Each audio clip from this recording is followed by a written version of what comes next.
Oh, hi everybody. I'm Linda Jennings. My husband Tom and I own Heaven Road Studio. Now, we haven't always done film. We've had our occupations. Tom flew airplanes, I did ministry. And then about 20 years ago, I met a fellow pastor, Maggie Murphy, and we looked at each other and somehow we knew that God had just put us together. What for?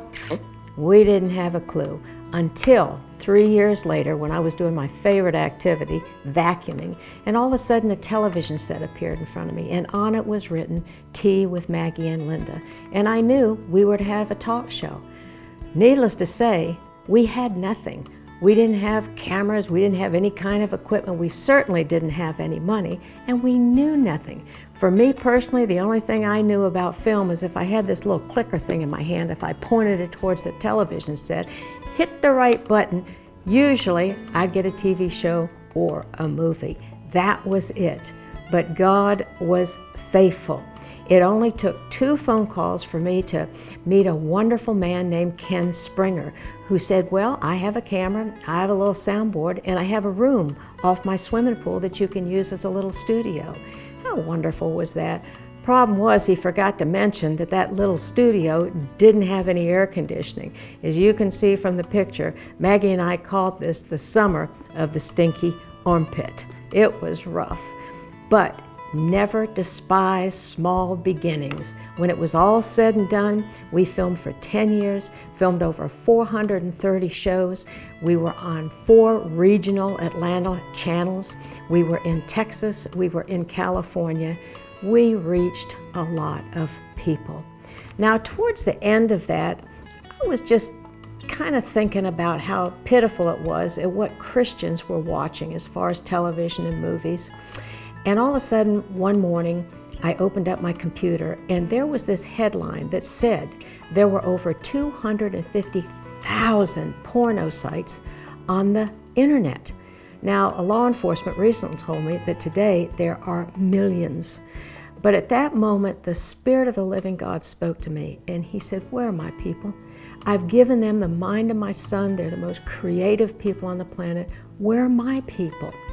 In other words, why don't his people have 250,000 things on the internet? And then I knew that we were to write a faith-based drama comedy. So I wrote Nothing But the Truth. It was about a black church that hires this white woman as a pastor. The deacon hates her because she's white, and her joy in life is waking up every morning trying to figure out how she'd make his life nutsy.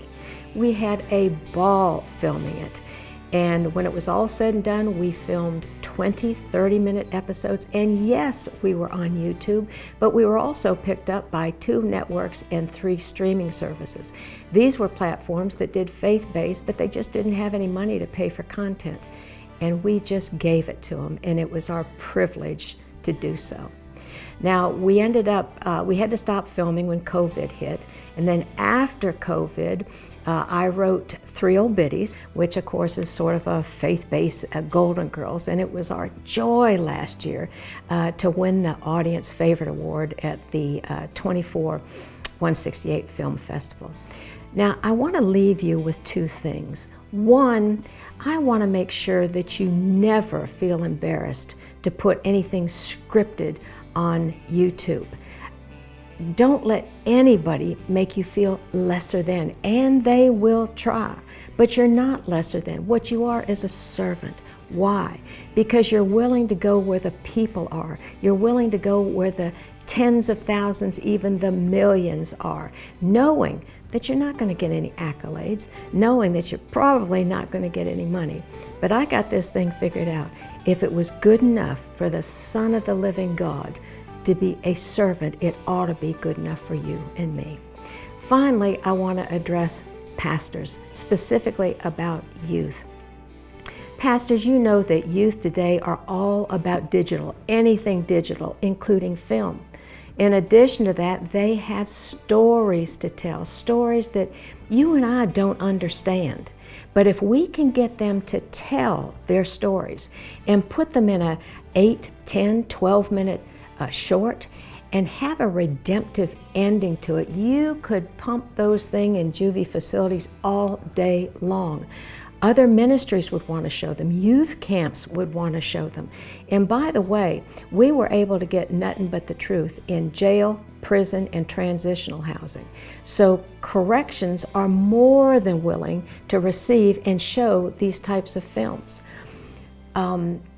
Some of you may be thinking, I don't have the equipment, I don't have the camera. Well, most churches do have cameras, but if you don't, this little puppy right here, this iPhone, do you know that there were 8 movies in the theaters that were filmed on nothing but this iPhone? So we really don't have an excuse. You just have to have the gotta, wanna. So pastors, don't miss this moment in time. We have a moment of time where we can use film for the purposes of the kingdom. Give those kids something fun to do, something exciting to do, something that they know is productive. Now, if anybody wants to talk to me about it, listen, I'm open. I'm willing to talk anytime. I'm on Messenger. 168 Film knows how to get a hold of me.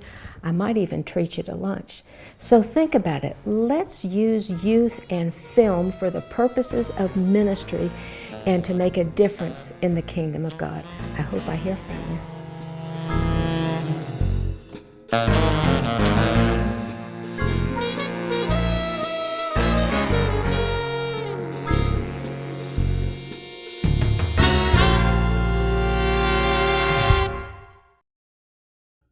Sitting down, Jesus called the 12 and said, "Anyone who wants to be first must be the very last, and the servant of all."